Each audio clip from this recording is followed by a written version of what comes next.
Assalatu wassalamu ala rasulillah. Apa kabar para santri sekalian di rumah? Semoga sehat-sehat selalu dalam lindungan Allah subhanahu wa ta'ala.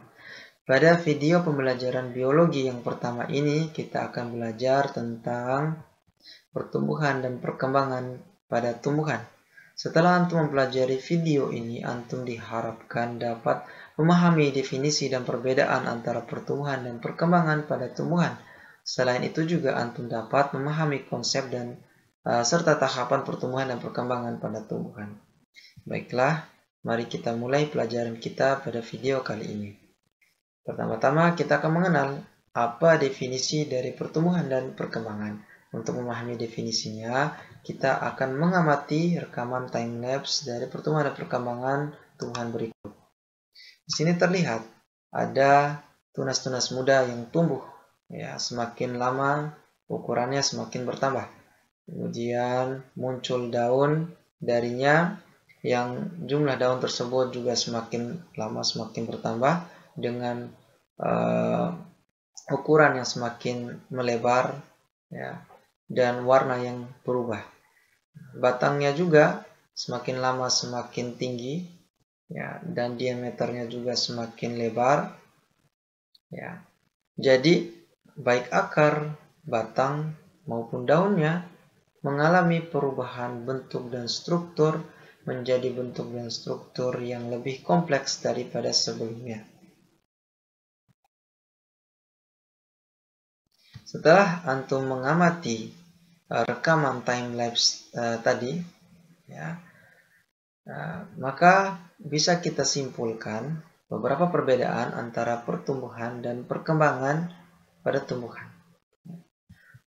Pertumbuhan memiliki definisi proses bertambahnya ukuran, baik volume, massa, maupun tinggi pada tubuh makhluk hidup. Sedangkan perkembangan adalah proses menuju kedewasaan, baik tingkat kematangan, perubahan bentuk, maupun penambahan fungsi tubuhnya. Ya. Contoh dari pertumbuhan adalah pertambahan tinggi batang misalkan, atau penambahan diameter batang, atau pertambahan lebar daun misalkan. Kemudian contoh perkembangan misalkan perubahan bentuk dan struktur yang menjadi lebih kompleks, misalnya perubahan bentuk daun, ya, atau perubahan warna daun, ya, kemudian munculnya bunga, ya, kemudian berbuah dan lain sebagainya. Itu adalah perkembangan. Ya, pertumbuhan memiliki sifat kuantitatif, artinya tingkatan pertumbuhan yang diamati dapat dinyatakan dengan angka. Contohnya tadi pertambahan tinggi batang berapa, pertambahan lebar daun berapa, ya. Kemudian perkembangan tidak dapat dinyatakan dengan angka, tetapi bersifat kualitatif, yaitu dinyatakan dengan deskripsi atau kata-kata saja. Kemudian pertumbuhan bersifat irreversible, yaitu tidak dapat kembali ke keadaan semula, sedangkan perkembangan reversible, dapat kembali ke keadaan semula. Selain itu juga pertumbuhan dapat diukur dengan menggunakan alat ukur, yakni auxanometer, sedangkan perkembangan tidak dapat diukur dengan alat ukur, namun dapat diamati ciri-cirinya dan dideskripsikan dengan kata-kata atau kualitatif. Pertumbuhan memiliki fase-fase atau tahapan-tahapan yang akan dialami oleh tumbuhan tersebut. Ya. Namun, untuk memahaminya, kita harus memahami terlebih dahulu konsep dari pertumbuhan. Definisi dari pertumbuhan adalah pertambahan ukuran dari tubuh tumbuhan. Ya. Namun, ketika kita melihat lebih rinci ke dalam proses kerja tubuh tumbuhan, ya, ternyata pertambahan ukuran tersebut adalah akibat dari aktivitas sel-sel pada jaringan meristerum yang terus aktif membelah diri. Ya, untuk mengamatinya kita akan melihat pada rekaman berikut ini.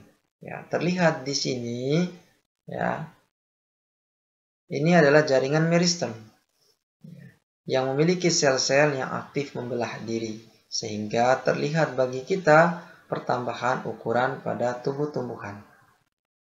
Meristem terbagi menjadi 3, ada meristem apikal, lateral, dan interkalar.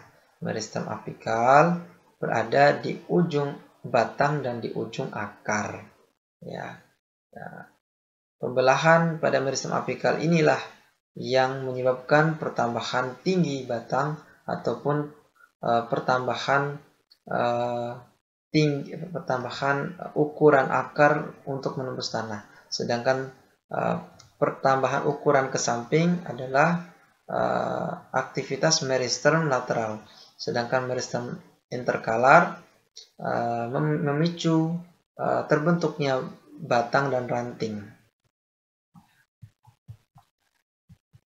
Ini adalah alat untuk mengukur laju pertambahan atau pertumbuhan dari tumbuhan, laju pertumbuhan tumbuhan.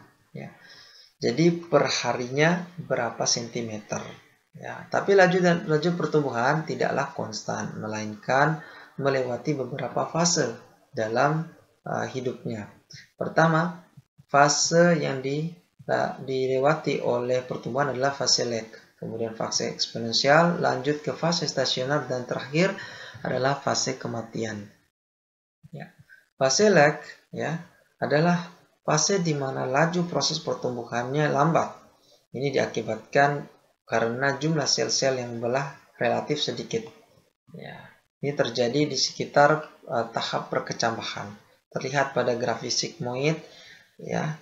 Start-nya adalah dari fase lag, ya, dimana ini tahap perkecambahan. Kemudian kurvanya semakin meningkat ke fase eksponensial.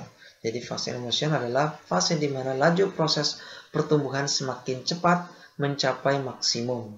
Jadi sel-sel aktif membelah, sel-sel meristemnya aktif membelah dan mengalami elongasi atau pemanjangan sel.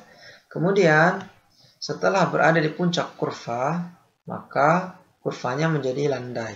Ya, menjadi landai. Ya.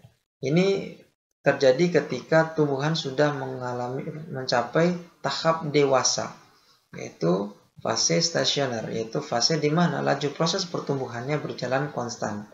Ya, apabila lanjut, maka grafik ini akan turun, yang menunjukkan tumbuhan tersebut masuk ke fase kematian, yaitu laju proses pertumbuhan yang melambat akibat dari tumbuhan mengalami penuaan. Ya, pertumbuhan memiliki tahapan-tahapan, yakni tahapan perkecambahan, tahap pertumbuhan primer, dan tahap pertumbuhan sekunder. Perkecambahan dimulai dari proses imbibisi, masuknya air ke biji, yang kemudian mengaktifkan hormon giberelin yang memicu pelepasan enzim yang menghidrolisis cadangan makanan menjadi energi, dan energinya digunakan untuk proses pertumbuhan. Dan yang pertama kali tumbuh adalah radikula atau calon akar yang berada di bagian hipokotil. Ya, baru tumbuhlah epikotil. Ya, di sini ada namanya kotiledon, ini kotiledon, ya.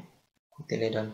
Nah, di bawahnya kotiledon ini adalah bagian hipokotil, sedangkan di atasnya kotiledon ini adalah bagian epikotil. Dan hipokotil ini pertama kali yang akan muncul adalah radikula atau akar, calon akar. Ya. Pertumbuhan primer itu proses pertumbuhan di awal tumbuhan muda, ya, di mana terjadi proses pembelahan sel jaringan, elongasi, dan diferensi akibat dari aktivitas jaringan meristem. Ya. Adapun pertumbuhan sekunder adalah proses pertumbuhan berupa penambahan diameter batang dan akar akibat aktivitas meristem lateral. Jadi pertumbuhan sekunder ini arahnya ke samping. Ya. Nah, tadi adalah tahapan pertumbuhan. Sekarang adalah tahapan perkembangan pada tumbuhan. Tahap perkembangan ada 3, yaitu tahap pembelahan sel, tahap morfogenesis, dan tahap diferensiasi. Pertama-tama, tahap pembelahan sel diawali oleh fertilisasi atau pembuahan, menghasilkan zigot yang kemudian membelah diri secara mitosis menjadi embrio. Embrio kemudian membelah lagi, ya, membentuk kotiledon, ya, akar dan tunas rudimenter.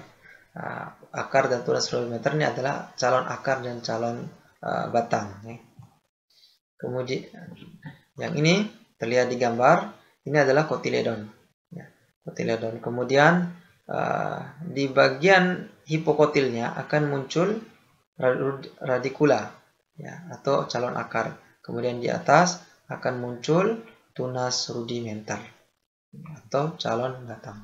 Kemudian lanjut ke tahap diferensiasi, ya, yaitu pembelahan berlanjut dan mengalami diferensiasi. Diferensiasi jaringan. Jadi jaringan yang awalnya sederhana menjadi lebih kompleks dengan beberapa lapisan, yaitu lapisan epidermis, korteks, dan stel. Untuk lebih mudah memahami pelajaran yang sudah kita pelajari tadi, kita akan mengamati rekaman time lapse berikut ini, ya, dari proses perkecambahan, ya, yaitu dari proses imbibisi, masuknya air ke biji, kemudian mengaktifkan hormon giberelin yang memicu kerja enzim yang kemudian menghidrolisis cadangan makanan menjadi energi, dan energi digunakan untuk tumbuh. Dan yang pertama kali tumbuh adalah bagian hipokotil, yaitu ujungnya yaitu radikula.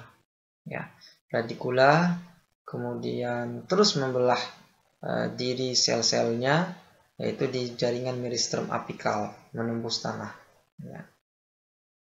Nah, kemudian kotiledon akan terdorong ke atas. Sebenarnya perkecambahan ada dua, ya. Ada perkecambahan hipogeal dan epigeal.